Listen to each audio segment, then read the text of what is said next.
Welcome back to my channel.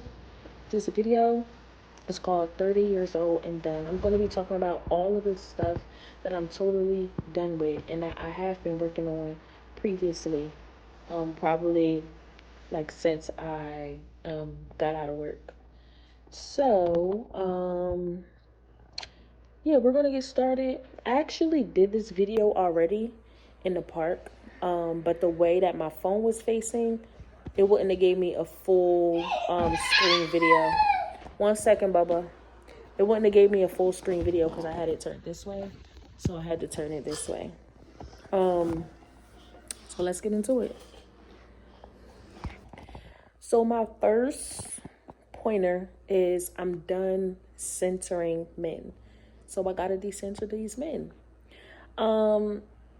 I never thought that I centered men because when I think of, oh girl, you're centering men, I think of a female who has like many men and all she think about is just all of these men all the time, or somebody who just always talking about men or a man or something like that. Or somebody that I know back in the day, I couldn't stand when people used to be like, "Oh yeah, let's go to the beach or whatever, because there's gonna be niggas there."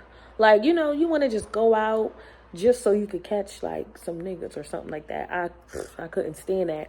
I'm always like wanting to get into the activity. I'm not knocking it, you know what I'm saying? If you do what you do, but it's just not for me. I always wanted to go out and do what we went out to do. And if guys came, then they came. If they didn't, they didn't. But I realized that I do center men in a different aspect. I feel like I center a man emotionally. I always kind of like been in a relationship since 14. So this is my time to like be single right now. I had like a total of 5 boyfriends. So I kind of like was always in a relationship. Long-term relationships too. So, I felt like I never centered men because, I always kept my identity. I always, stayed dedicated to my hobbies, and I always tried to, pursue things in life. Like for example, when I was with my baby dad, some of that I was in college pursuing my degree. Prior to him, I was with my ex. I was still in college pursuing, in high school. I was in activities. I was in my little cheerleading and dance and stuff like that. So it wasn't like my life was just centered around like having a man. You get what I'm saying? Like I still was into my stuff, but I always did have a man. You know what I'm saying? And so I realized something like as I get older and now that I'm single, I'm not even going to lie to you. I feel like I'm in a wilderness, baby, emotionally. Like in other areas, I feel pretty okay. But emotionally, like I always had that partner where I could like call and like talk to, vent to, or just cry to, or something like that. You get what I'm saying? And so I don't have that no more. So it kind of feel like in the wilderness, I'm not dying. I'm not craving it so bad. Oh my gosh, I need a man. Like it's not like that or none of that. But I do be like, damn. You know what I'm saying? So it's a little different being single. I think I did center a man emotionally, like always just having that partnership there. And so I also noticed this too when I started talking to other guys. Since being single, I only talked to like 2 guys, nothing super serious. But I noticed emotionally how I was just not okay. I was just not okay. Even my mom would tell me, she like, Dira, you didn't date much like in life, like because I was always like in a serious relationship. So, me just talking, getting to know a guy or whatever the case may be, like I shouldn't feel that sad if it don't work out. I shouldn't feel that sad if it don't work out. And that's how I knew, like, I do, like, center a man emotionally. Like, for example, you know what I'm saying? I'm okay with sharing this. Like, the guy that I'm talking to, I would think about him all the time. That's not your nigga, okay? These are things that I had to tell myself. That's not your man, sis. You know what I'm saying? And even just, like, because I'm so naturally, like, nurturing and naturally, I mean, I don't want to say naturally, but habitually a girlfriend, a wife type, I go straight into nurturing. Like, that's not your man. Sis, that's not your man. You know what I'm saying? So I have to tell myself that sometimes. And I noticed, like, wow, I'm really like what's that called? I don't know the word for it, but I kind of like jump for a guy. Like, if I'm talking to him, he not even my nigga. You get what I'm saying? So it's kind of like I have to work on that.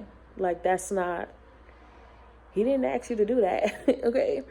I'm just always trying to, like, I guess, be there for the guy. But anyways, yes, that's something that I am done with, centering a man. So I told myself that I wasn't going to talk to nobody, and I'm just going to chill out and just be by myself, so that I don't even have to put myself in that predicament to begin with. I'm 30 years old, and I'm done spending unnecessary money. When I say unnecessary, I had this tactic back in high school, which I strayed away from for a very long time, but it was really cool. It was like, if you have something clothing wise, if you have something at home that looks like a little similar to what you're desiring to buy, don't buy it. Okay? Like, let's just say I already got a red shirt at home, but it's got a little watermelon on it. But this shirt in a store, it got some other design on it, but it's still like a red shirt. Like, if it's nothing too different about that red shirt than the one that I have at home, don't buy it. Like, you know what I'm saying? So stuff like that, or at this time at least, if there's something that I can do with my hands, don't go out and buy a tool for it. It is unnecessary. Like, for example, I'm not going to buy a lemon squeeze tool or machine. I feel like it's a waste of money, because I literally take lemons and I could just crush them with my hand. So that's just an example. It's a lot of stuff that you could do.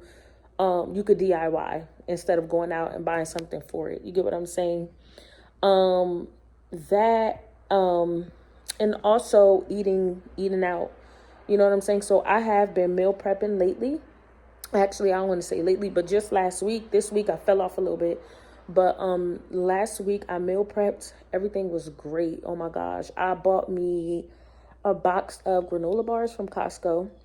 And then I made me a meal. Like, my favorite go-to meal is ground turkey, rice, and then some type of vegetable. So I made that for me and my baby. And that was our prepped meal for that week. And I just saved so much money, as opposed to me eating out, like, quite often.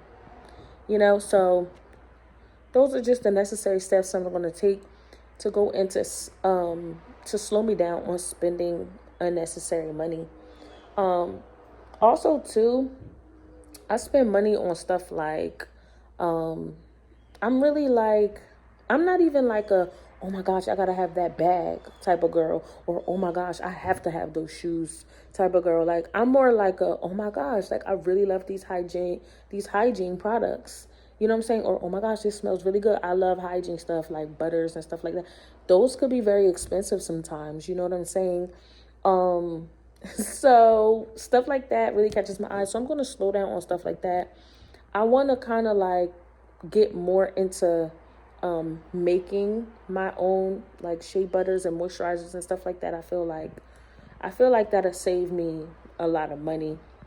Another thing too, when I was in a relationship with my baby dad, he would tell me, like, hey, when I first met you, you always shopped at the thrift store. So I kind of slowed down on shopping at the thrift store for a very long time, but I kind of recently just started shopping at the thrift store a little more, like since I moved out of my baby dad house. Probably like sometime in like December is when I kind of started, of 2025 is when I kind of started like getting more into shopping at the thrift store. Love the thrift store. I know a lot of people don't agree with it because it's like used stuff. I personally don't have a problem with it. If whatever I see is in good condition, buy it, give it a wash, throw some bleach in there, and I tend to get compliments on my outfits all the time. Like I'm really not even into fashion, but I do have an eye for like cool pieces and stuff like that. And people be complimenting and they don't even know I got it from the thrift store. So that's another great way to save money. And it's nobody's business and nobody will ever know because I don't shop all at the thrift store. Okay, so some stuff is new, but some stuff is from the thrift store and you would never know. Okay, so I'm 30 years old and I'm done not listening to my intuition the first time. Okay, so most of the time throughout my life, I find myself to be pretty on point about people and things. I'd be like, yo, like it's kind of like I could see stuff before it happened, but I don't know exactly how it's going to happen. You get what I'm saying? Once in a while, I'll slip up and just allow my heart to take over and be in the freaking driver's seat. Like, no, baby. That'll get you screwed, like, most of the time. I'm trying to tell you. Oh, my gosh. Like, if you watch my last video about what happened at my job, my intuition was on point the first time about old girl. And I let a little time go by and then, revisiting that person. And I'm like, oh, you know what? They're pretty cool. But what did your intuition tell you the first time? You know what I'm saying? And then also the weird things throughout the interaction. Why didn't you listen the first time? But my heart is like, oh no, maybe it's because, they've been through things that, no, that's not your problem. Right? So that, recently, I talked to a guy, not a bad guy, totally great guy, just a little, a little incompatible. And, something was telling me like, it was something in the very, very, very beginning. It was just telling me like, I don't know. I don't know. But I'm just like, let me give it a shot. You know what I'm saying? Because we had a lot of stuff in common and he liked a lot of stuff that I liked. I'm like, let me give it a shot. Boom. It ended up in me being disappointed. Why didn't I listen to my intuition the first time? Your intuition be on point. I feel like your intuition is even more stronger when you're connected to the Most High. Okay, I feel like your intuition is a God-given thing. It's a navigator, but when you connected to the Most High and you know what I'm saying, you stay prayed up and you meditate and you spend time with the Lord. I believe in Jesus, by the way. When you stay connected to the Most High, I feel like your intuition be like screaming and it be stronger as opposed to, I'm not shading nobody because like some people don't believe in God or whatever. That's your business. But me personally, I feel like when I'm not connected to God, in those times where I kind of like stray away from God and I'm a little bit too much in the world. Now I have everybody else in my head, everything else in my head, things. I'm watching videos, listening to music, and it just easily get in because I'm not so connected to God as how I should be. And I know the difference too, because I'm speaking from experience here. So yeah, I feel like the best, your intuition is at its best when you are connected to the Most High. So getting right and listening to your intuition the very first time, okay, will save you a lot of trouble, especially at this big age. That's how you see like older people be so wise because they learn how to tap into that intuition the first time, not the second time, the third time, but the first time. This don't look right. It doesn't feel right. And like I said, most times I do that, but I have my little slip ups and it just blow up. I'm like, oh my gosh, like this could have been so avoided if I just would have, stood on business the first time. I'm 30 years old and I am done not giving my all in most things. Or should I say in all things? Giving your all in like all aspects could be exhausting. I'm not even gonna lie to you. It could be exhausting. But I feel like the more you aim for that, the more chances you have, the more prone you are to obtaining a successful outcome. And also, it creates stamina. When you always aim for the best, that stamina, that drive is going to strengthen, because what you don't use, you lose. Okay? If you don't always aim for the best, then, you're going to settle eventually. Okay? As time goes on. For example, I'm going to give you an example. I always had the idea of like, oh, I don't want to work a job forever. I want to somehow have my own business or my own services, whatever going on for myself, so that I don't have to listen to somebody, so I don't have to clock in, I'm pretty sure we all have that idea. Okay. But, in the name of Jesus, I pray this don't happen, but sometimes, you might have to take another route for forever or for a certain period of time. All right. So you might have to work a job. Me personally, when I work these jobs, I do not aim or fight to be at the next level. Like I never worked a job to become a manager. I never worked a job to become a supervisor. I always just be like, I'm here for the check. You know what I'm saying? But it's really good to aim for the best at your job, but also work on your own craft and things like that too. It's a little exhausting, but yeah, I think that is the best way to go. Okay.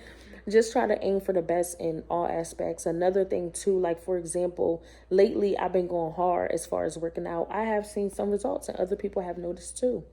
So what I've been doing in that area, as far as like giving it my all and giving it my best, before I go to the gym, I'll go to the track.